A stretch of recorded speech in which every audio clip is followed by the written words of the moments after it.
Su Lin hated Li Junjie with the fiery passion of 1,000 burning servers. He was the CEO of Vanguard Innovations, a man whose resting face screamed, "I will fire your ancestors." She was his director of operations, the only person in the entire company immune to his icy glares, mostly because she was too busy keeping his unrealistic deadlines from bankrupting them to care about his ego. Their final, fatal argument occurred in the executive elevator. It was Tuesday, 7:14 p.m. The dispute was over a spreadsheet cell that was shaded eggshell instead of ivory. If the board sees this, they will assume we are running a substandard bakery, not a multi-billion-dollar tech conglomerate, Junjie had stated, meticulously adjusting his perfectly tailored silk tie. He didn't yell. He just projected disappointment at a frequency that shattered morale.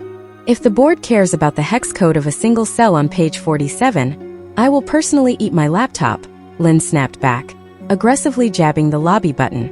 I am going home. You can fix the colors yourself. You are salaried, Su Lin.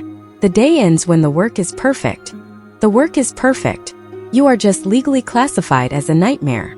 Then, with a metallic groan that vibrated in their teeth, the elevator cables snapped. There was no slow-motion realization. There was no sudden, profound confession of hidden romantic feelings as they faced their doom. There was just a synchronized, terrified scream of, "I haven't cleared my browser history," before the world violently compressed into darkness. When Lin gasped for air, she shot upright, expecting the sterile white of an emergency room or perhaps the fiery, sulfurous pits of hell, which honestly felt much more appropriate given the company she had died with. Instead, she was immediately suffocated by an offensive amount of heavy red silk draped over her face. Her head throbbed as if it had been struck by a cinder block. She reached up blindly, her fingers tangling in elaborate, heavy gold hairpins and a towering, impossibly stiff hairstyle. Panic spiked in her chest. She yanked the red silk veil down and looked at herself. Flowing, wildly expensive embroidered robes. Her body was swaying. She was sitting in a confined, wooden box that was rocking gently. "My lady Su Lin, please remain still. The bridal procession is almost at the Li Manor." A terrified voice squeaked from outside the tiny window. "Bridal procession? Li Manor? Su Lin?" Lin shoved the curtains aside, sticking her head out. The bustling, vibrant streets of what was undeniably an ancient capital greeted her. This wasn't a film set. The overwhelming smells of roasted meats, incense, and unwashed horses were entirely too authentic. Suddenly, a tidal wave of foreign memories crashed into her brain. She was Su Lin, the disgraced, expendable daughter of the Minister of Rights, being shipped off to marry Lord Li Wei, the emperor's ruthless, cold-blooded military commander who was rumored to eat political rivals for breakfast. The palanquin stopped with a jarring lurch. "The groom is here to kick the sedan door," the attendant shrieked, sounding like she was about to faint. The embroidered curtain was violently ripped open. Standing there, towering over her in crimson wedding robes that clashed awfully with his murderous expression, was a man who possessed the exact face of the Xiao she had just died next to. He stared at her. She stared at him. His eyes darted to her elaborate, ridiculous headdress, then to the trembling attendants bowing in the dirt, and finally back to her face. He took a sharp breath in. "Su Lin," he hissed, his voice trembling with a mixture of absolute shock and professional outrage. Did we get transmigrated into a historical drama?" "It certainly appears that way," she replied, her voice eerily calm as her hand subtly wrapped around a heavy gold hairpin, gripping it like a shiv. Junjie, or Lord Li Wei, rubbed his temples, a gesture she knew intimately meant he was about to assign blame. "I explicitly told you that the elevator was making a strange noise last Thursday. This transmigration is a direct result of your poor maintenance scheduling." Lin smiled, a terrifying, blood-chilling expression under her heavy bridal makeup.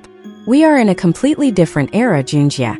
Human resources isn't here to save you from me anymore." Chapter 1. The traditional Chinese wedding ceremony was, from an operational standpoint, a logistical nightmare. Lady Su Lin, formerly Su Lin, Director of Operations, stood in the grand courtyard of the Li Manor, practically suffocating under 40 pounds of embroidered red silk and a gold headdress that was wreaking havoc on her cervical spine. The courtyard was packed with hundreds of murmuring nobles, glowing red lanterns, and enough incense to trigger the smoke detectors in Vanguard Innovations' entire headquarters.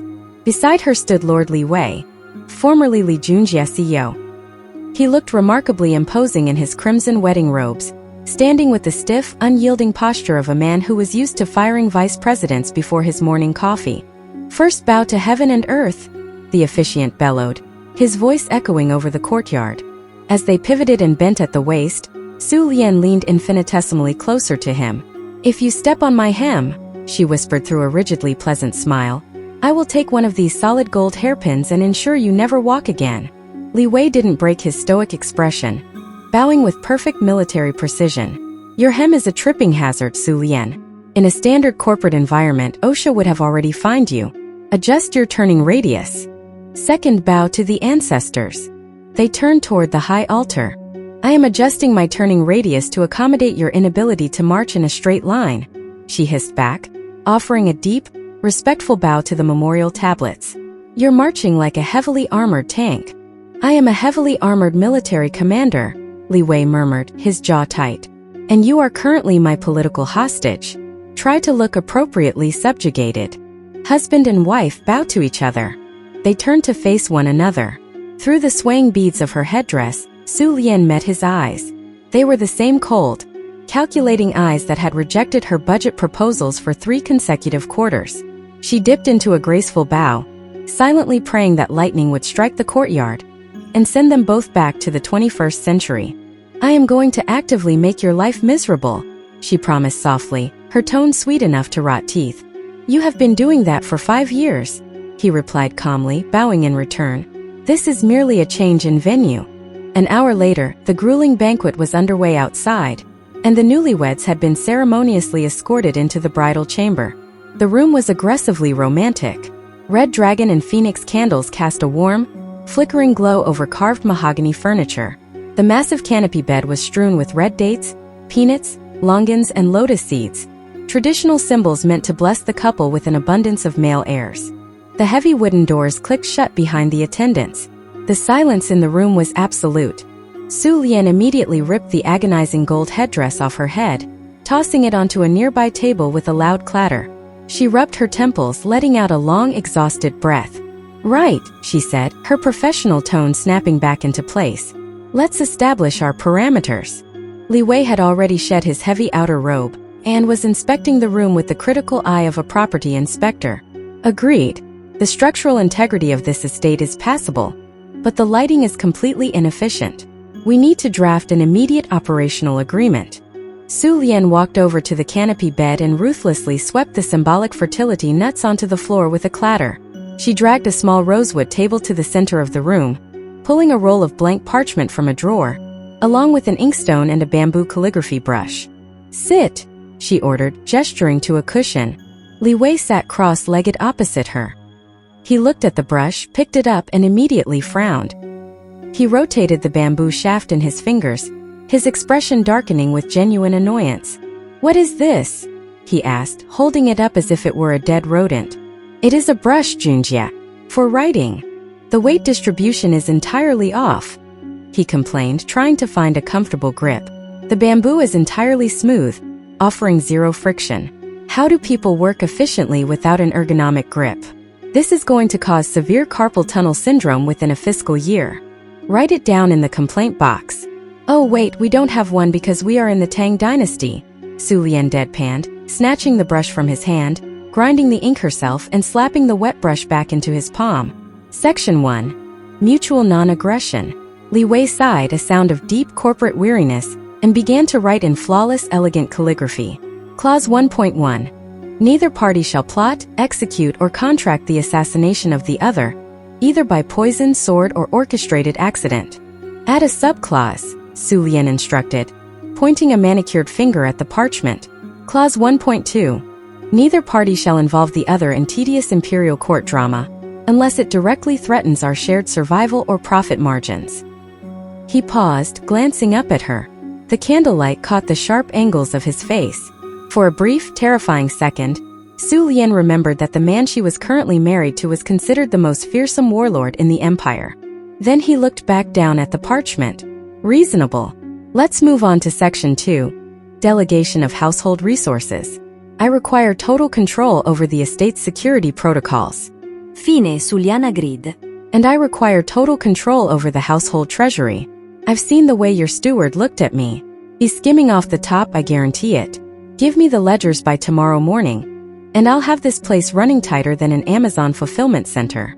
Li Wei's lips twitched, the absolute closest he ever came to a smile. See? This is why we are an effective team, Su Lin. My name is Su Lian now, she corrected sharply, signing her name at the bottom of the parchment with a flourish. And if you ever schedule a meeting with me before 8 a.m. again, I will poison your tea myself. Chapter 2. It was 6:15 a.m. on their first full day as a married couple. Su Lian was violently awakened by the sound of a heavy bamboo scroll slamming onto the mahogany table next to her bed. She cracked one eye open. Li Wei was already dressed in his crisp, dark military robes, his hair perfectly bound in a jade crown. He looked like a man who had already conquered a small province before sunrise. In reality, he had just finished inspecting the kitchens. This estate is bleeding capital, he announced, his voice clipped and utterly devoid of morning warmth. Su Lian groaned, pulling the silk quilt over her head. Junjie, if you don't let me sleep for another 45 minutes, I am going to violate Clause 1.1 of our non-aggression pact. I did a preliminary walkthrough of the outer courtyard, he continued, completely ignoring her threat. It is an operational disaster. There are 3 separate maids tasked with sweeping the eastern pavilion, yet none of them have clear KPIs. There is zero cross-departmental communication between the scullery and the laundry. And don't get me started on the supply chain for the horse stables. He yanked the quilt down, exposing her to the crisp morning air. Get up. I need you to implement a comprehensive performance review system for the domestic workforce by noon. We are doing a complete organizational restructure. Su Lian sat up, glaring daggers at him. She missed her alarm clock. She missed her espresso machine. Most of all, she missed the HR department that used to prevent him from doing things like this. Fine. Give me the household ledgers and assemble the staff in the main courtyard at 9. By 9 a.m., the entire domestic staff of the Li Manor, over 100 servants, cooks, guards, and maids, were kneeling in the central courtyard. The air was thick with palpable terror. Lord Li Wei's reputation as a bloodthirsty demon of war preceded him, and they fully expected his new bride to be just as tyrannical. They weren't wrong, but they were entirely unprepared for her specific brand of tyranny. Su Lian stood on the raised stone veranda, a stack of bamboo ledgers in her arms, functioning as a makeshift spreadsheet. Li Wei stood silently behind her, radiating lethal authority. Attention, Li Manor personnel, Su Lian began, her voice carrying the crisp, terrifying projection of a manager about to announce corporate layoffs. Effective immediately, we are rolling out the Q1 household restructuring plan. The servants kept their foreheads pressed to the paving stones, trembling. I spent the last 2 hours reviewing the financial ledgers, Su Lian continued, unrolling a scroll. Steward Gao. Steward Chen. Step forward. 2 older, comfortably plump men shuffled to the front of the crowd, bowing frantically. Steward Gao, Su Lian said, looking down her nose at him. According to these records, the manor consumes 400 pounds of premium winter charcoal every month during the summer. Unless you are secretly running a blacksmithing forge in the East Wing. This is a glaring logistical impossibility. Steward Gao began to sweat profusely. My lady, that the dampness of the season requires. You're padding the invoices and taking a 20% kickback from the charcoal merchant. Su Lian interrupted flawlessly. She turned to the other man. And Steward Chen, your grain requisition forms are a work of pure fiction. You've been embezzling from the estate for 3 years. Mercy, my lady. Mercy, they wailed, dropping to their knees. You are both terminated, effective immediately. Severance is denied due to gross misconduct, Su Lian stated. The 2 men blinked, entirely confused by the vocabulary. Li Wei stepped forward, his hand resting casually on the hilt of his sword. She means you are fired. Guards, remove them from the premises. If they resist, remove their heads. As the guards dragged the sobbing stewards away, the remaining servants whimpered, bracing themselves for a massacre. Su Lian clapped her hands sharply, bringing the focus back to her. Now that the dead weight has been excised, let's talk about the new organizational chart. We are moving to a merit-based promotion system. Furthermore, we are introducing a new incentive structure. Paid time off. Total silence fell over the courtyard. An elderly head maid raised her hand, her arm shaking violently. Forgive this lowly servant, my lady, but what is paid time off? It means, Su Lian explained slowly, that if you meet your weekly performance targets and maintain a clean workspace, you will be granted 2 days a month where you do not have to work, but you will still receive your full copper wages. The servants gasped. The head maid looked absolutely horrified. Paid leave? The old woman stammered, tears welling in her eyes. Does her ladyship mean we are to be banished for 2 days to starve as a test of our loyalty? Is this a trap? No, it's not a trap, it's PTO. Su Lian rubbed her temples, feeling a stress headache coming on. It means you can visit your families. You can sleep in. It's a standard retention benefit. The servants began to weep openly, bowing harder. We will never leave. Please do not cast us out to the streets. We will work until our bones grind to dust for Lord Li. Li Wei leaned in, whispering in her ear. They don't seem to understand the concept of a work-life balance. They live in the Tang Dynasty Junjie. Work-life balance hasn't been invented yet, she hissed back. She took a deep breath and addressed the crowd again. Listen to me. PTO is mandatory. Anyone caught working on their designated rest day will be written up for a safety violation. The wailing intensified. Su Lian turned around, shoving the ledgers into Li Wei's chest. I restructured your staff. Now figure out how to make me a cup of caffeinated tea before I restructure your face. Chapter 3. The first rule of corporate survival was simple. Always identify the hostile stakeholders before they can vote you off the board. In the Li manor, the most hostile stakeholder was undeniably Dowager Lady Li. Su Lian knelt gracefully on a silk cushion in the Dowager's opulent receiving room, executing the mandatory morning greeting. The older woman was a terrifying portrait of aristocratic malice, draped in heavy silks and glaring down at Su Lian as if she were a misfiled tax return. Drink your tea, daughter-in-law, the Dowager commanded, her voice dripping with fake maternal warmth. She nudged a delicate porcelain cup forward. Su Lian stared at the tea. She didn't need a degree in chemistry to know something was wrong. For one, the maid who poured it was sweating profusely and avoiding eye contact. For another, there was a faint chalky residue clinging to the inside rim of the cup. Slowly, deliberately, Su Lian pulled a long silver hairpin from her elaborate updo and casually used it to stir the pale green liquid. When she pulled the pin out, the submerged silver had oxidized to a distinct murky black. Classic. Amateur but classic. Su Lian didn't gasp.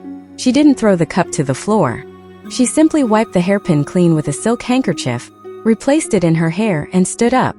I apologize, mother-in-law, Su Lian said, keeping her tone perfectly even. But I must decline. I am currently practicing intermittent fasting. It's a new wellness initiative. Have a productive morning. Without waiting for a dismissal, she picked up the poisoned cup, turned on her heel, and walked straight to her husband's study. Li Wei was at his heavy redwood desk, reviewing troop deployment reports with a scowl that could curdle milk. He didn't look up when she kicked the door open and set the teacup squarely on his military maps. Your mother is attempting a hostile takeover of the inner courtyard, Su Lian announced. Li Wei finally looked up, his eyes narrowing at the cup. Did she try to micromanage your servant restructuring? Worse, she tried to permanently liquidate my assets via arsenic.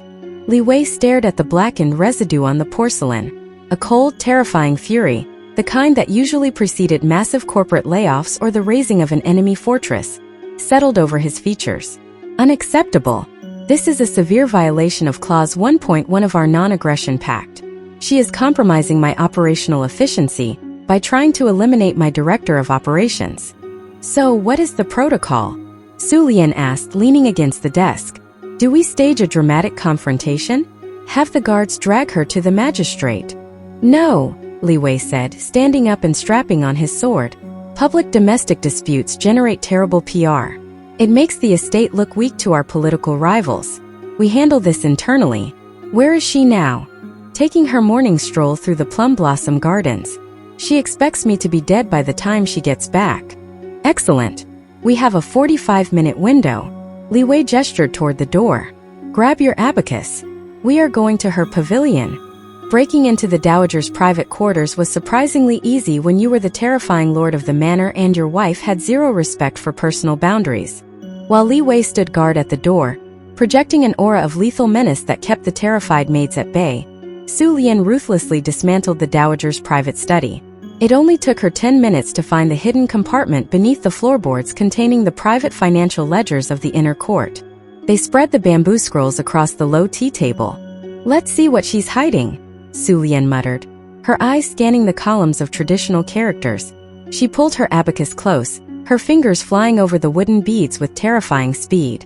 For 20 minutes, the only sound in the room was the rapid clack-clack-clack of the abacus beads.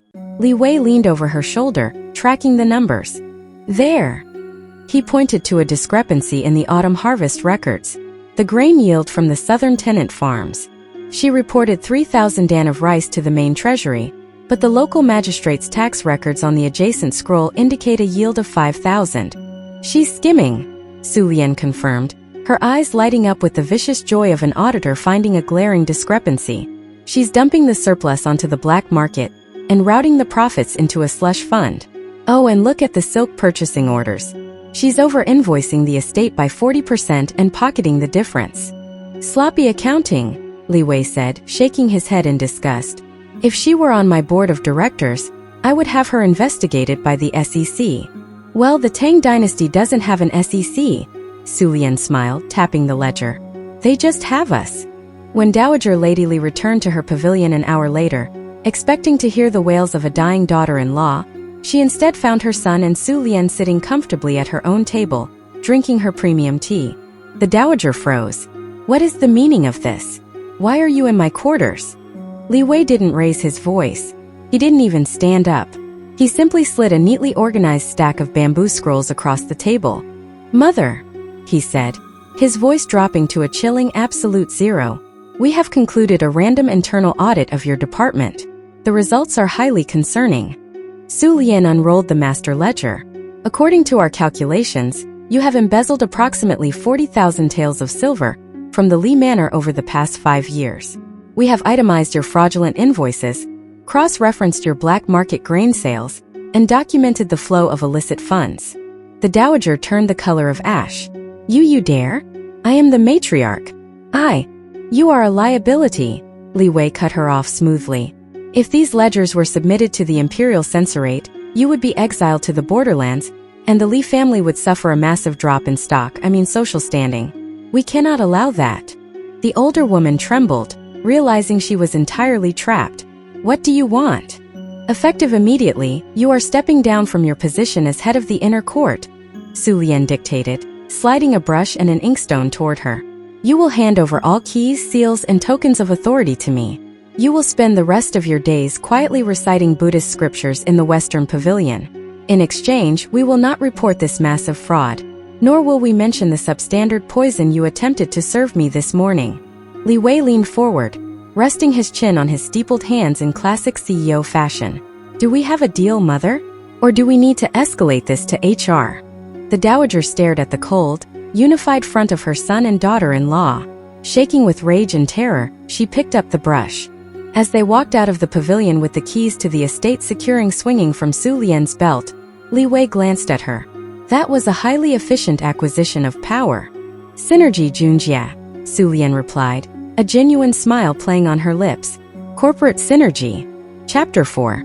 The Imperial Palace was a marvel of ancient architecture, a sprawling complex of gold-leafed roofs, intricately carved jade pillars, and silk draperies that practically screamed opulence. To Li Wei it just screamed overhead. "Look at this," he muttered, maintaining a perfectly rigid bow as he and Su Lian were escorted to their assigned low table near the throne. The sheer cost of maintaining these braziers alone is astronomical. And for what? Aesthetic branding? The thermal output is entirely localized. Half the hall is freezing. "Keep smiling, Lord Li," Su Lian whispered, adjusting her voluminous silk sleeves as she knelt gracefully beside him. "We are here to network, not audit the imperial heating bill." The Mid-Autumn Banquet was the most high-stakes social event of the year, essentially a massive shareholder meeting where the currency was political favor, and one wrong word could result in execution. A booming voice announced the arrival of the Emperor. The Son of Heaven was a middle-aged man with a perpetually tired expression and a magnificent beard. He sat on the dragon throne, stroked his chin, and raised his golden cup. "My loyal subjects," the Emperor began, his voice echoing through the silent hall. "Tonight, we celebrate our prosperity, but we must also look to the horizon. The northern barbarians grow restless. We need a stronger presence. More glory. We must push the borders. Li Wei's eye twitched. Did he just propose a massive military expansion without a single actionable metric? Li Wei hissed under his breath, taking a sip of wine to cover his horror. What is the timeline? What are the strategic objectives? More glory is not a measurable KPI. He sounds exactly like the VP of marketing when he proposed that disastrous rebrand last year, Su Lian murmured back, her face a mask of polite reverence. He has no idea what he's doing. He's just throwing buzzwords at the wall to see what sticks. Before Li Wei could critique the emperor's lack of strategic vision further, a sneering voice echoed from the opposite side of the hall. Majesty, if we are to speak of border expansion, surely there is no one better suited to lead and fully provision the vanguard than our esteemed Lord Li Wei. It was Minister Wang, a man whose mustache was as greasy as his political maneuvering. He stepped into the center of the hall, bowing deeply. Lord Li's estate is vastly wealthy. If he truly values the empire's glory, he should fund the expedition himself and ride at the front lines. A hush fell over the banquet. It was a blatant political trap. If Li Wei refused, he was a traitor. If he accepted, Minister Wang would ensure he was sent to a hostile, unmapped territory with zero logistical support, effectively bankrupting the Li Manor and killing its lord in one fell swoop. Li Wei's hand tightened around his wine cup. He opened his mouth to deliver a devastating, thinly veiled threat. Su Lian beat him to it. A brilliant and patriotic proposal, Minister Wang, Su Lian called out, rising gracefully to her feet. The entire court stared at her in shock. Women generally did not interrupt state military discussions. She glided to the center of the room, bowing deeply to the emperor. My husband's loyalty is of course absolute. However, as the manager of the Li Estate's treasury, I merely request that Minister Wang provide his feasibility study before we allocate the funds. Minister Wang blinked. His, what? Your logistical breakdown, Su Lian clarified, projecting her voice with the crisp, relentless authority of a Q4 earnings call. If the Li Estate is to underwrite this venture, we require a comprehensive risk assessment. What is the projected troop attrition rate due to the upcoming winter frost? Have you established a supply chain for the grain? Or are we relying on local foraging, which has historically resulted in a 50% starvation rate? Furthermore, what is the expected return on investment for capturing frozen, unarable tundra? The court was dead silent. The emperor was leaning forward on his throne, looking utterly fascinated. Well, the glory of the empire, Minister Wang stammered, sweating profusely. Glory does not feed infantrymen, Minister Wang, Su Lian interrupted smoothly. Unless you have secured a dedicated supply line of winter uniforms, medicinal herbs, and at least 3,000 dan of grain, sending troops north next month isn't a military strategy. It's an unbudgeted suicide mission. She turned to the throne, bowing again. Your Majesty, surely you agree that a campaign of such magnitude requires meticulous planning from the Ministry of War, rather than a spontaneous, undocumented proposal over banquet wine? The emperor, who clearly had no desire to actually do any hard planning, looked relieved. Indeed. Lady Su Lian speaks with immense wisdom. Minister Wang, your proposal is severely lacking in logistical breakdowns. You are dismissed. Wang practically crawled back to his table in disgrace. Su Lian returned to her seat, settling her robes with perfectly rehearsed elegance. Li Wei stared at her. For the first time since she had known him, he looked genuinely, profoundly impressed. You just weaponized project management against a hostile board member, he murmured. He came to a budget meeting without his spreadsheets, Su Lian replied, picking up her chopsticks. Rookie mistake. Chapter 5. The horse-drawn carriage violently launched into the air, suspended for a horrifying half-second before slamming back down onto the rocky dirt path. Su Lian's teeth snapped together, narrowly missing her tongue. I explicitly stated, she grit out, clutching the wooden window frame for dear life, that the Black Wind Gorge route was a logistical nightmare. The valley road was paved. Li Wei sat opposite her, looking entirely unbothered by the fact that their transport was currently simulating a Category 5 earthquake. The valley road adds 3 days to our travel itinerary. That is a 40% decrease in transit efficiency. As the military inspector of the Western Garrison, my time is a premium asset. We are riding in a wooden box with 0 shock absorbers. Su Lian yelled as another pothole sent her airborne. Your premium asset is going to arrive with the concussed director of operations. This terrain is degrading our transport vehicle, exhausting the draft horses, and thwack. A black feathered arrow embedded itself into the carriage wall, right between them. The tip vibrated angrily in the wood. Outside, the coachman screamed, followed immediately by the chaotic clash of steel and the panicked whinnying of horses. And, Su Lian finished, pointing a shaking finger at the arrow, it is an unmitigated security vulnerability. I told you to review the risk matrix. Li Wei's corporate detachment vanished instantly. The cold, calculating CEO was seamlessly replaced by the lethal Tang Dynasty warlord. He drew his sword, a terrifying length of folded steel with a sharp shing. Stay in the vehicle. Do not exit unless the carriage catches fire, in which case exit through the rear emergency egress, he ordered. He kicked the carriage door open and launched himself out. Su Lian peeked through the window slats. The narrow gorge had created a perfect bottleneck. Roughly 20 men in black masks were swarming their small security detail. Li Wei hit the ground running. He didn't fight with the flashy, theatrical acrobatics of a martial arts drama. He fought like a man obsessed with efficiency. Every strike was calculated to use the minimum amount of energy for the maximum fatal output. He was a terrifying blur of crimson and steel, dismantling the hostile force with the same ruthless precision he used to dismantle underperforming departments. His physical combat metrics are horrifyingly good, Su Lian muttered to herself, clutching a stack of bound bamboo scrolls to her chest. Suddenly, the carriage lurched. The rear door was violently wrenched open. A massive assassin with a scar across his nose hauled himself inside, raising a wicked-looking curved blade.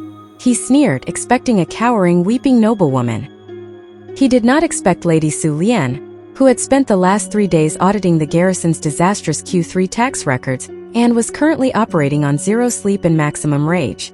Unauthorized access. Su Lian Sriekev. Before the man could swing his sword, she hefted the heaviest bamboo scroll she had, the master ledger for the provincial grain reserves, and hurled it directly at his face with the velocity of a major league fastball.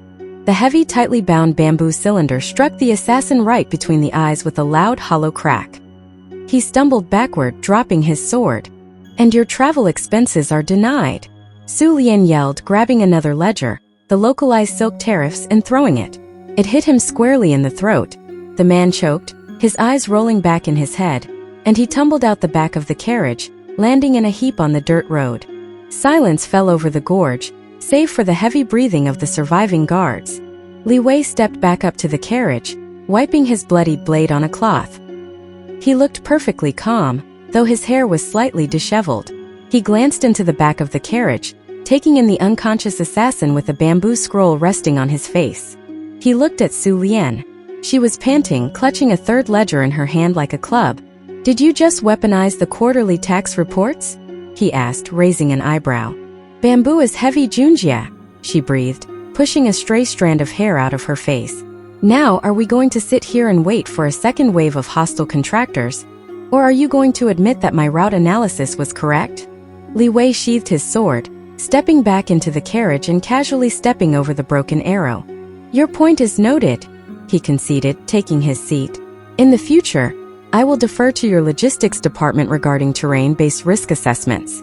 However, I maintain that my transit time projections were accurate. I hate you, Su Lian said, collapsing back against the cushions. Understood, he replied, knocking on the roof to signal the driver. Let's proceed. We have a garrison to audit. Chapter 6. The Imperial Ministry of Revenue was where mathematics went to die. Su Lian stood in the center of the massive, dust-choked archives, staring in absolute horror at the mountains of disorganized bamboo scrolls and haphazardly stacked ledgers. It looked like a paper recycling plant had exploded. Explain this to me again, Su Lian said, her voice dangerously quiet. She was pinching the bridge of her nose to stave off a migraine. The Minister of Revenue, an elderly man who looked like he hadn't slept since the previous emperor's reign, trembled as he held up a single bamboo slip. My lady, the Western garrison's winter funding simply vanished. The ledger shows it was withdrawn from the royal vault, but it never arrived at the military camp. It has been lost to the eternal void of bureaucratic mystery. Money does not go into an eternal void, Su Lian snapped. her inner operations manager taking full possession of her body. Money is either an asset, a liability, or equity. Goes somewhere. What kind of accounting system are you running here? We write down what we spend, my lady. Su Lian stared at him. Single entry? You are managing the GDP of the largest empire in the world using a glorified grocery list. She didn't wait for an answer. She marched to the center of the room, shoved a pile of useless scrolls off a massive mahogany table, and called for her personal servants. Bring me 50 sheets of premium parchment, 3 brushes, a fresh inkstone, and a straight-edge ruler. We are pulling an all-nighter. For the next 8 hours, the Ministry of Revenue was subjected to the terrifying power of modern corporate accounting. Su Lian introduced the Tang dynasty to the T account. She drew sharp, unforgiving lines down the center of the parchment, strictly segregating debits on the left and credits on the right. She demanded every receipt, every tax requisition, and every imperial expenditure from the past fiscal year. Her abacus clacked with the speed of a machine gun. Every time a minister tried to offer an excuse for a missing sum, she aggressively pointed her ink-stained brush at them and yelled, "Assets must equal liabilities plus equity. If this side doesn't balance, you are stealing." By dawn, she had perfectly reconciled the imperial budget. She stood before a massive board she had constructed, tapping her straight edge on a specific column. A crowd of terrified treasury officials huddled in the corner, watching her as if she were about to spontaneously combust. "Here is your void," Su Lian announced triumphantly. The 50,000 taels of silver for the garrison weren't lost. They were diverted to the Ministry of Public Works, logged as a miscellaneous grain expense, and used to build a lavish summer pavilion for Lord Chan. The math is flawless. The Minister of Revenue stared at the balanced equations, his face pale. This is not human. It's just double-entry bookkeeping, Su Lian sighed. She summoned the truth from the ink. One of the junior accountants shrieked, backing away. She found the hidden silver without leaving the room. She speaks with the dark spirits of the abacus. Oh, for heaven's sake, Su Lian groaned. It's not witchcraft. It's basic financial transparency. Witchcraft, another minister wailed. Only a demon could account for every single copper coin in the empire. She has bound our souls to these T-shaped runes. The doors to the archive suddenly slammed open. Li Wei strode into the room, dressed in his full military armor, looking for his missing wife. He took one look at the weeping treasury officials, the terrified accountants, and Su Lian standing victorious over a massive, perfectly balanced spreadsheet. The Minister of Revenue fell to his knees before Li Wei. General Li. Save yourself. Your wife. She is a sorceress. She uses dark, unholy magic to make the numbers equal 0. Li Wei didn't draw his sword. He didn't even look surprised. He simply walked past the cowering men, approached the table, and critically examined Su Lian's parchment. His eyes scanned the debits and credits, tracing the flow of the diverted funds. A look of deep, profound satisfaction washed over his face. Flawless reconciliation, Li Wei murmured, tracing the final balance. You even accounted for the seasonal depreciation of the grain stores. They thought it was a spell, Su Lian grumbled, dropping her brush. Li Wei finally turned to the trembling ministers. His cold, predatory aura returned in full force. It is called a proprietary corporate strategy, you uneducated peasants, Li Wei sneered, resting his hand on the hilt of his sword. My wife has just recovered my garrison's funding and exposed a massive fraud in your department. Now you will authorize my budget release immediately, or I will let her audit your personal family estates next. The ministers scrambled over each other to stamp the authorization papers, weeping with terror. Li Wei turned back to Su Lian, offering his arm with rigid formality.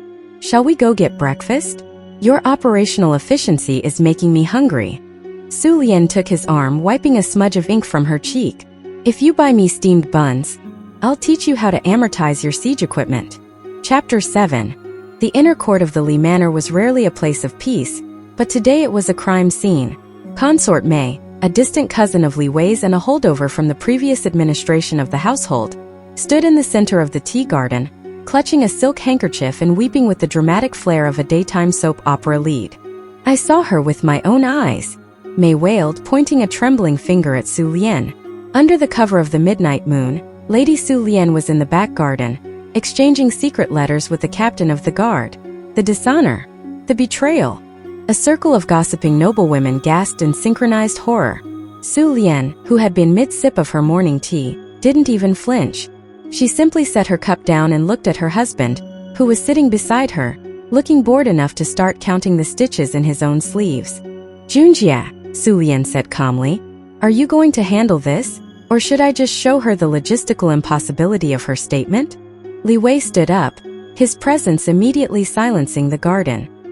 He looked at Consort Mei with the cold, unblinking stare he usually reserved for failing subsidiaries. You claim you saw my wife in the back garden at midnight? Yes, my lord. Mei sobet. By the stone lantern near the weeping willow. Li Wei didn't look at his wife. He didn't ask for her defense. Instead, he turned to a terrified servant. Bring me the estate's topographical map and a candle. Within minutes, Li Wei had spread a map of the manor on the tea table. He pulled a small charcoal pencil from his robe. Consort Mei, Li Wei began, his voice dropping into the terrifyingly calm tone of a CEO conducting a disciplinary hearing. You reside in the Western Pavilion. To reach the Weeping Willow by midnight, you would have had to depart your quarters at approximately 11:45 p.m. Ah yes, that is correct, Mei stammered, confused by the sudden math. The distance from the Western Pavilion to the Willow is exactly 400 meters, Li Wei continued, marking the map with surgical precision. Furthermore, the guard patrol logs for last night show that the night watch passed through the central courtyard at 11:50 p.m. For you to avoid detection, you would have had to maintain a walking speed of precisely 6 kilometers per hour in heavy silk robes and platform shoes. He looked up, his eyes narrowing. That is a brisk power walk. Given your history of claiming delicate health to avoid morning salutations, the cardiovascular output required for such a maneuver is statistically improbable. Su Lian se presta a snor. Not to mention the lighting, Junjie. Correct, Li Wei added, tapping the map. Last night was a new moon. The stone lantern near the willow has been out of oil since Tuesday due to the supply chain issues we discussed. The visibility at midnight would have been less than 2 meters. Unless you have developed feline night vision, you couldn't have identified a face, let alone a secret letter. The garden was silent. Consort Mei was turning a very interesting shade of gray.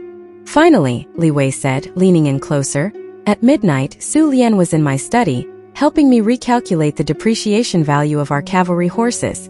She didn't leave until 2 a.m. I have the timestamps on our joint ledger. He straightened his robes, looking down at the trembling woman. Your accusation is not only a lie. It is a poorly researched, logistically flawed narrative with zero supporting data. You are a low-quality bad actor, Mei. I must have been mistaken. Mei squeaked, backing away. You weren't mistaken, Su Lian added, standing up and smoothing her skirts. You were trying to stage a hostile takeover of my position without checking the security logs. Guards, escort Consort Mei to the embroidery room. She is to remain there for 1 month of mandatory retraining on integrity and compliance. As the guards led the sobbing woman away, Li Wei sat back down and picked up his tea. She really needs to work on her alibis. The timeline was amateur at best. Thanks for the backup, Su Lian murmured. Data doesn't lie, Su Lian, he replied. And neither do I when it comes to my most valuable asset. Chapter 8. The mission to liquidate Consort Mei's position began at dusk. Following the logistical disaster of her false accusation, Li Wei and Su Lian had reached a rare moment of total executive alignment. Mei was a toxic asset that needed to be divested from the Li Manor immediately. She's a recurring expense with a negative cultural impact, Li Wei noted, pouring a generous cup of premium, aged rice wine. They were sitting on the roof of the library pavilion, away from the prying eyes of the servants. The moon was high, and for the first time in weeks the air was still. I've already processed the paperwork, Su Lian sighed, leaning back against the tiles. I found a distant branch of her family in the southern provinces. They're running a failing silk farm. I've sent her there with a generous severance package, essentially enough gold to buy the farm and leave us alone forever. If she stays, she'll be demoted to a laundry maid. She chose the farm. She's leaving at dawn. Li Wei nudda. Satisfia. Good. One less variable to track. He handed a cup to Su Lian. The rice wine was potent, sweet, and dangerously smooth. After 3 cups, the sharp edges of their corporate personas began to blur. Su Lian stared at the ancient skyline. The flickering lanterns of the capital, looking like a low-resolution version of a modern city. Sometimes I wonder, Su Lian whispered, her voice slightly thick, if we're just programmed. We spent our whole first life fighting over spreadsheets. Now we're in a literal palace, and we're still fighting over spreadsheets. Li Wei stared into his cup. It's not the spreadsheets, Su Lin. It's the control. In the old world, I had to be the best because the board was always waiting for me to slip. Here, the board is an emperor who could have us beheaded if we don't optimize his tax revenue. I miss the office, Su Lian confessed suddenly, a giggle bubbling up. I miss the sound of the Xerox machine. I miss the smell of burnt popcorn in the break room. I miss the Nespresso machine. I would trade this entire silk-draped bed for one lukewarm bitter oat milk latte. Li Wei let out a rare, genuine bark of laughter. I miss the 401k matching. And high-speed internet.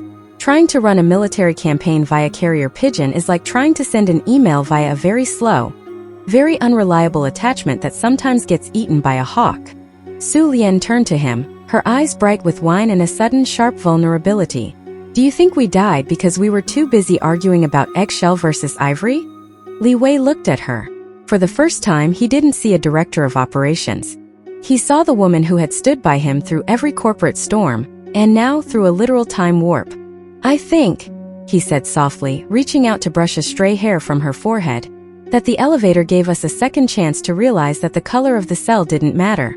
Only the person standing in the elevator with me did. Su Lian's breath hitched. That was surprisingly human of you, Junjie. Are you sure you haven't been replaced by a romantic lead?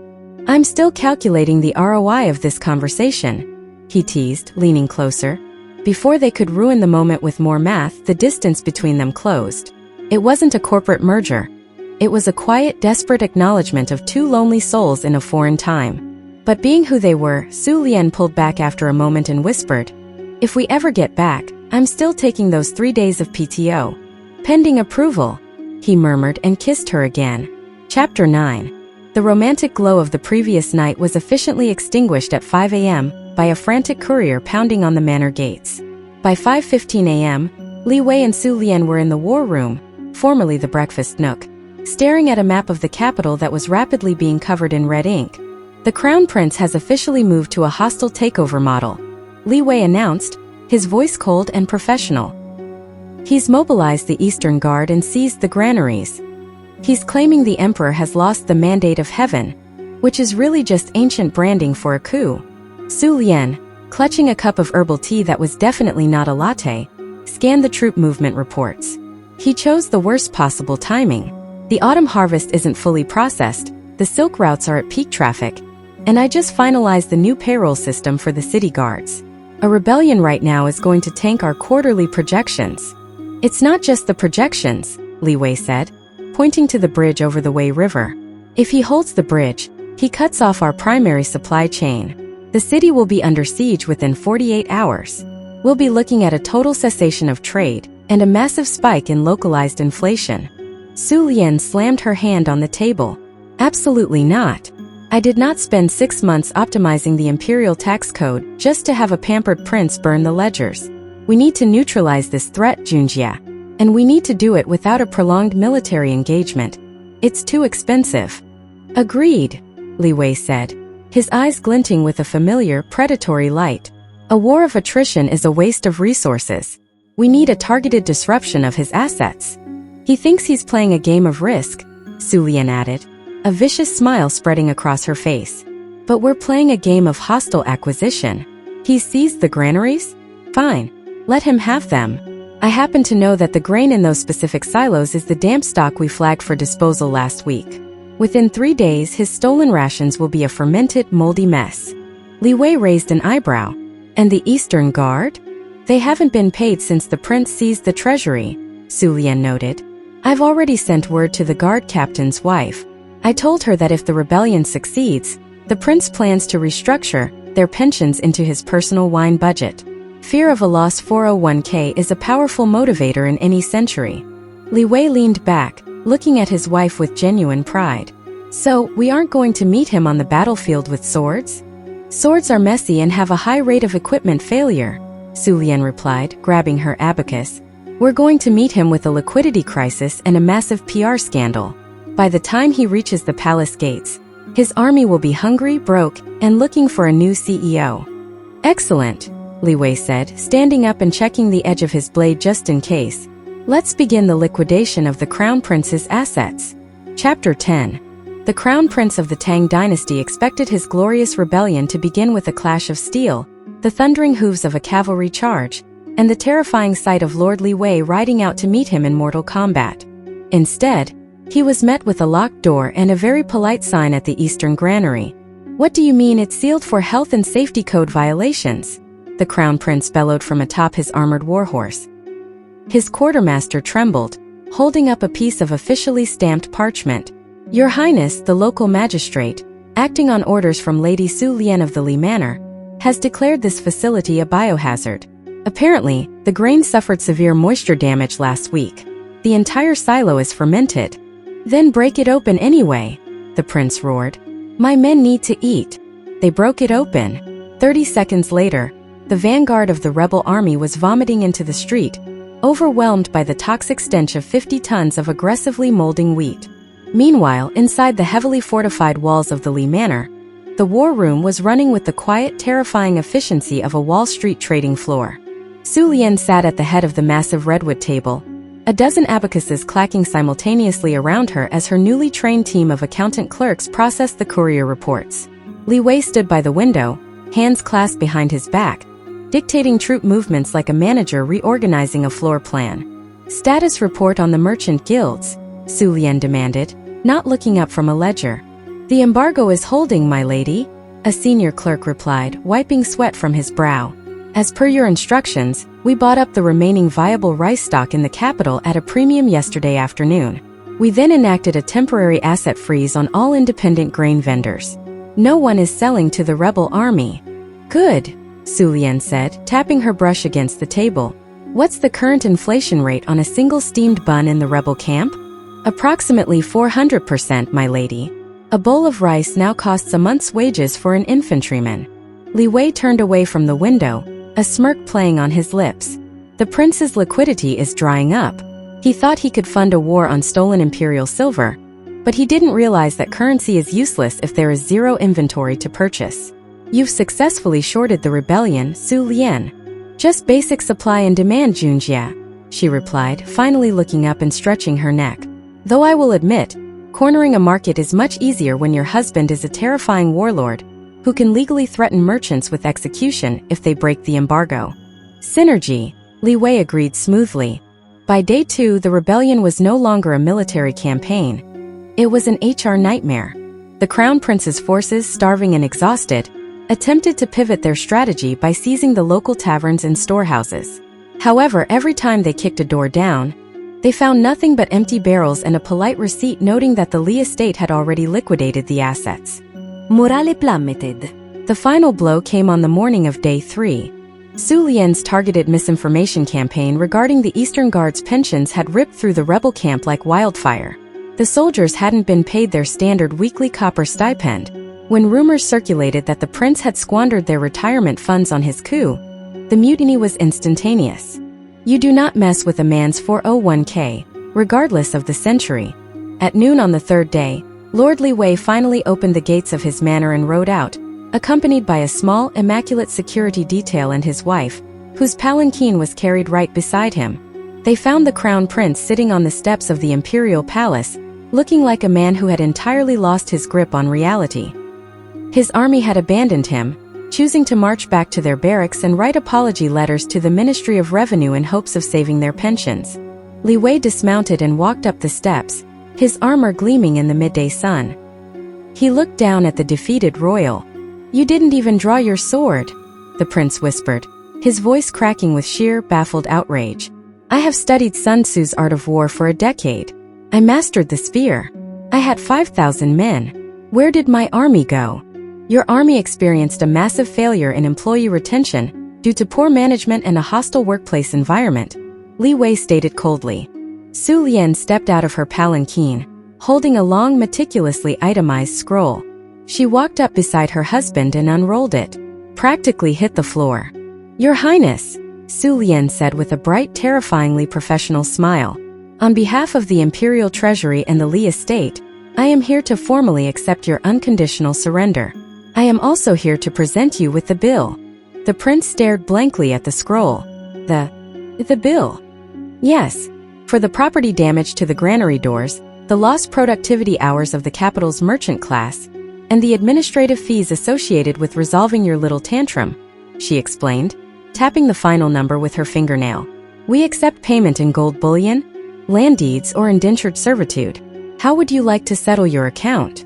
The crown prince of the Tang dynasty put his head in his hands and began to weep.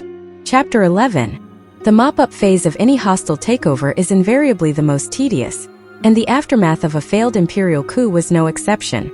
The capital was secure, the crown prince was under house arrest pending an official audit of his treason, and the merchant guilds were happily resuming their price gouging now that the embargo was lifted. Li Wei and Su Lian were in the outer courtyard of the imperial palace, overseeing the confiscation of the rebel army's weaponry.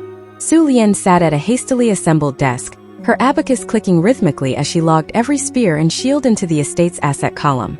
Li Wei was a few yards away, interrogating a line of captured rebel lieutenants. He was back in his element, radiating the cold, unyielding authority of a man who held absolute power and was highly annoyed by the paperwork it generated.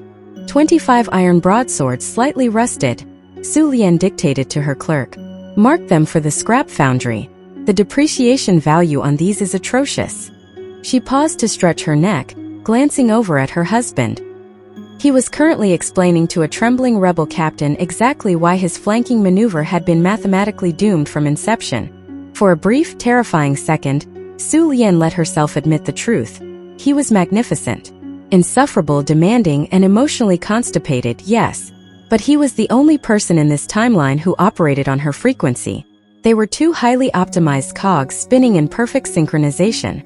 Then, out of the corner of her eye, she saw a flash of movement on the roof of the adjacent pavilion. A rogue archer, one of the crown prince's fanatical loyalists, dressed in the dark gray of the palace guard, had managed to slip through the security perimeter, and he had a heavy crossbow leveled directly at the back of Li Wei's neck. Time seemed to aggressively decelerate. Su Lian didn't have time to yell a warning. She didn't have time to calculate the trajectory or assess the risk matrix. All she knew was a singular absolute truth. If Li Wei died, the Li Manor would collapse into chaos, her carefully balanced ledgers would be seized by the state, and she would have to start from scratch. The onboarding process for a new husband in this political climate would be a logistical nightmare. Her brain supplied helpfully. Junjia! Su Lian shrieked, launching herself out of her chair. She slammed into his back with the force of a desperate linebacker, shoving him hard to the right just as the heavy thwack of the crossbow echoed across the courtyard. Instead of embedding itself in Li Wei's spine, the iron-tipped quarrel tore through the fleshy part of Su Lian's left upper arm. The impact spun her around, knocking the breath from her lungs. She hit the stone paving hard, a sudden blinding burst of white-hot agony radiating from her shoulder. The world tilted violently. Su Lian. Li Wei's voice didn't sound like a CEO. It didn't sound like a warlord. It sounded like a man who had just watched his entire world shatter. Before she could even register the blood soaking into the silk of her sleeve, he was on his knees beside her. His hands, usually so steady, were shaking as he hovered over her arm, terrified to pull the bolt but knowing he had to stop the bleeding. Physician! Li Wei roared, a sound so raw and terrifying that several of the captured rebels actually fainted. Bring the imperial physician right now or I will personally execute every breathing soul in this courtyard. He carefully gathered her into his lap, pressing a wad of clean silk from his own robes hard against the entry wound. His face was perfectly pale, his dark eyes wide and frantic. You're bleeding. You're bleeding everywhere. He stammered, entirely losing his grip on his emotional regulation. Why did you do that? I had armor on. I could have. Why would you jump in front of a projectile? Su Lian winced, her vision swimming as she looked up at his terrified face. Even panicking, he had great cheekbones. Do you have any idea? She gasped, her voice reedy and weak. How difficult it is to find competent upper management. Li Wei stared at her, his jaw clenching as he applied more pressure to the wound. Su Lian, do not talk about the org chart while you are bleeding out in my arms. I'm serious, she breathed, forcing a strained, bloody smile. If you die, I become a widow. I'd be transferred to the dowager's department. Or worse, Married off to some idiot who doesn't even know how to read a balance sheet. Be quiet, he begged, his voice cracking. He leaned down, pressing his forehead against hers. He was trembling violently. Just stay with me. The medic is coming. Don't you dare leave me here alone. I can't run this without you. You're the only asset that matters. Good, she whispered, her eyes fluttering shut as the pain finally pulled her under. Because replacing you would completely ruin my workflow. Chapter 12. Waking up from an arrow wound, Su Lian decided, was significantly worse than recovering from the Vanguard Innovations annual corporate retreat. And that was saying something because the retreat of 2024 had involved a mandatory catastrophic trust fall exercise. Her left shoulder throbbed with a dull, heavy ache that synchronized perfectly with her heartbeat. She blinked her eyes open, greeted by the soft, dim light of her bedchamber and the overwhelming scent of bitter medicinal herbs. Your respiration rate has stabilized, a rough, exhausted voice noted from the darkness beside her bed, though your temperature remains 1.2 degrees above optimal parameters. Su Lian carefully turned her head. Li Wei was sitting in a low chair drawn flush against her mattress. He was no longer in his gleaming armor, nor his immaculate court robes. He was wearing a plain white inner tunic, his hair unpinned and falling around his shoulders in a chaotic, tangled mess. There were deep, bruised shadows under his eyes. He looked like a CEO who had just survived a hostile 60-hour boardroom siege. How long was I offline? Su Lian raspet, her troat dereye. 34 hours, Li Wei replied immediately, not needing to check a timepiece. The imperial physician extracted the bolt, cauterized the entry point, and applied a topical poultice. I have had him sequestered in the adjacent room the entire time under threat of dismemberment if you developed an infection. Su Lian let out a weak huff of laughter, wincing as it pulled at her shoulder. Junjie, you can't threaten the HR department just because an employee takes sick leave. Li Wei leaned forward, resting his elbows on his knees. He didn't smile. The terrifying intensity in his dark eyes made the breath catch in Su Lian's chest. It wasn't sick leave, Su Lin, he said, his voice dropping to a harsh whisper, slipping back into her modern name. It was a catastrophic systems failure. I watched you bleed out on the paving stones because you threw yourself in front of a projectile meant for me. It was a calculated risk. It was reckless, he snapped, the corporate mask finally cracking, revealing the sheer, unadulterated panic underneath. He reached out, his hand hovering over hers for a second before he gently, desperately intertwined their fingers. You are my director of operations. You do not step into the line of fire. Su Lian looked down at their joined hands. His grip was grounding, holding on to her as if she were the only tether keeping him from floating off the earth. Junjie, she said softly, you would have died. And the estate would have passed to you. You would have managed it perfectly, he argued, his thumb brushing over her knuckles. I don't want to manage the estate alone, she admitted, the pain medication finally eroding her professional boundaries. I spent 5 years at Vanguard keeping you from destroying the company with your unrealistic expectations.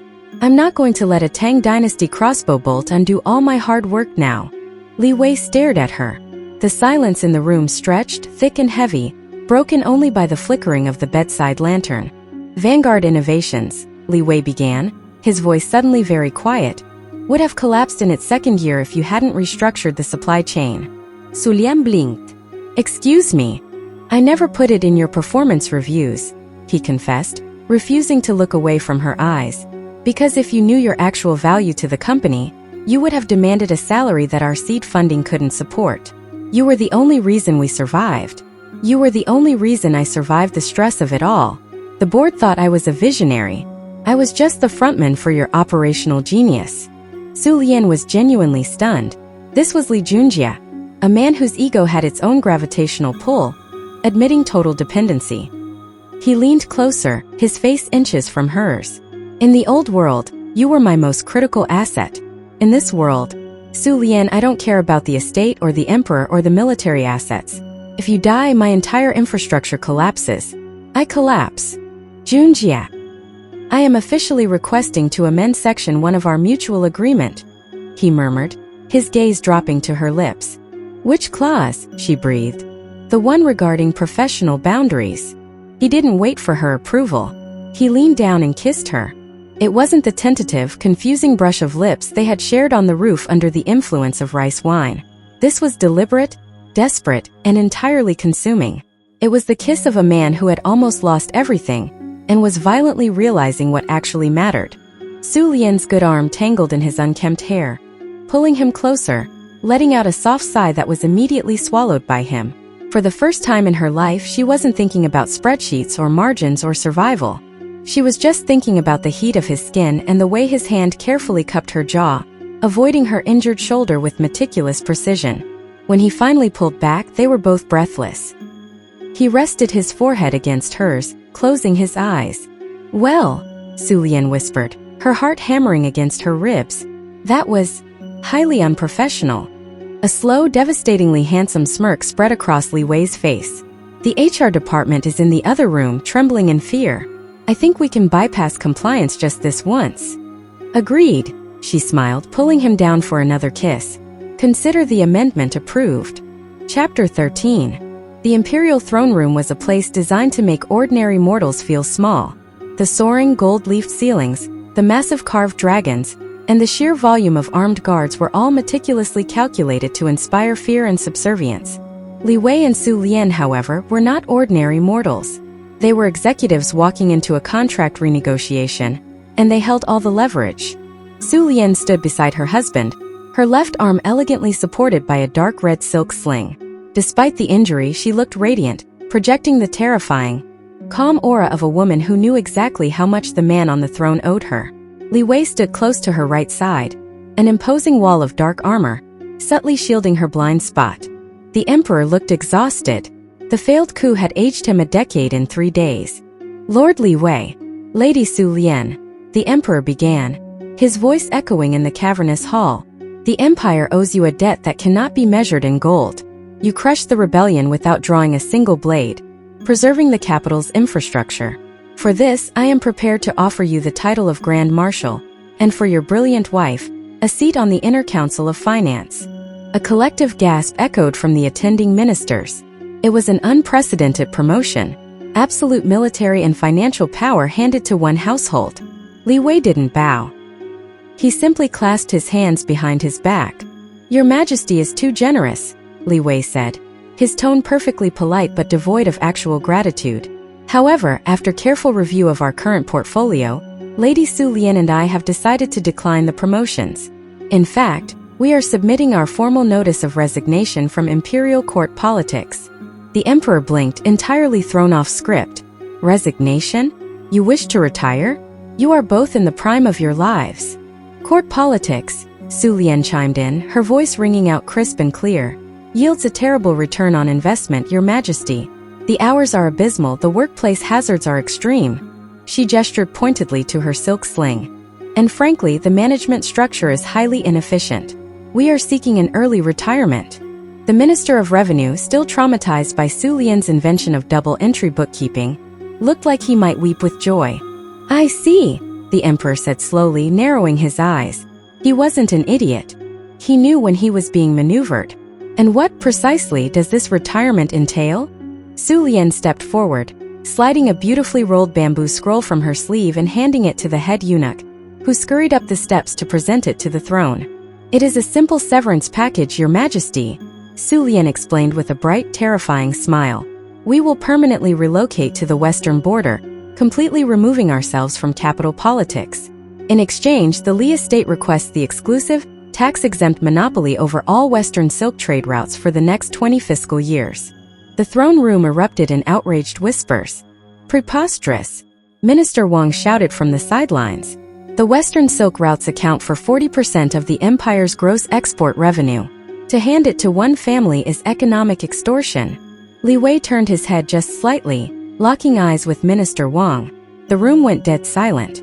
"It is not extortion, Minister," Li Wei said, his voice dropping to a low, lethal register. "It is debt consolidation." Li Wei looked back up at the emperor. "Need I remind the court that my wife currently holds the itemized invoice for the Crown Prince's rebellion? The Imperial Treasury owes the Li Manor approximately 2 million taels of silver for property damages, inflation stabilization, and emergency logistical services. If that debt is called in today, the Imperial government goes bankrupt." The emperor paled. He looked down at the scroll in his hands. Furthermore, Su Lian added sweetly, if we remain in the capital, I will be forced to continue auditing the various ministries to ensure the estate is repaid. I believe the Ministry of Public Works has several discrepancies regarding the summer pavilion budgets. 3 ministers simultaneously dropped to their knees, sweating profusely. The emperor looked at the terrified faces of his court. He looked at Li Wei, whose hand was resting casually on the pommel of his sword. Then he looked at Su Lian, who was literally threatening to audit his entire government into the ground if she didn't get her way. Having these 2 people anywhere near the throne was a massive liability. They were entirely too competent, and they clearly possessed dark numerical magics that no one understood. Giving them the silk routes was a steep price, but getting them out of the capital was priceless. The terms are acceptable, the emperor announced loudly, reaching for his imperial jade seal. In recognition of your unmatched service, the Western Silk Monopoly is yours. Effective immediately. Please pack your bags. As the heavy seal slammed down onto the decree with a definitive thud, Li Wei and Su Lian finally bowed. A pleasure doing business with you, Your Majesty, Li Wei murmured. As they turned and walked down the long gold-carpeted aisle toward the exit, Su Lian leaned her good shoulder against his arm. A 20-year monopoly, Junjia, she whispered, her eyes dancing with the thrill of the ultimate corporate victory.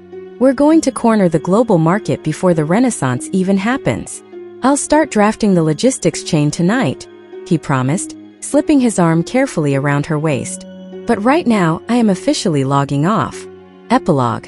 10 years later and he still complains about the hex code of the imperial edicts. The Western Silk Consortium, formerly known as the Li Manor, was less of a noble estate and more of an ancient, hyper-optimized multinational conglomerate. Over the past decade, Li Wei and Su Lian had transformed the dusty western border into the economic beating heart of the continent. They held a total monopoly on silk, spices, and tea. They had their own private trade fleet, a heavily armed merchant guard that operated with terrifying precision, and an entirely digitized, via abacus and punch card bamboo, inventory tracking system. They also had 3 children.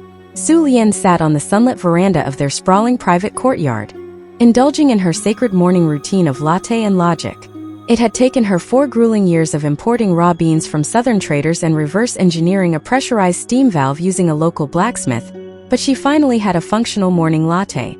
She took a sip of the dark, perfectly frothed brew, using the quiet time to casually review the Q3 shipping logistics. In the courtyard below, their eldest son, 7-year-old Li Ming, was currently attempting to negotiate a better allowance rate from his 5-year-old twin sisters by offering them a leveraged buyout of their candied hawthorn sticks. They are hitting all their developmental KPIs ahead of schedule, Li Wei remarked, stepping out onto the veranda. He looked remarkably unchanged by the decade, still possessing the sharp, imposing presence of a warlord, though the harsh lines around his eyes had softened significantly. He was holding a freshly delivered scroll adorned with the heavy gold silk of the imperial palace. Don't encourage him, Junjia, Su Lian warned, taking another sip of her latte.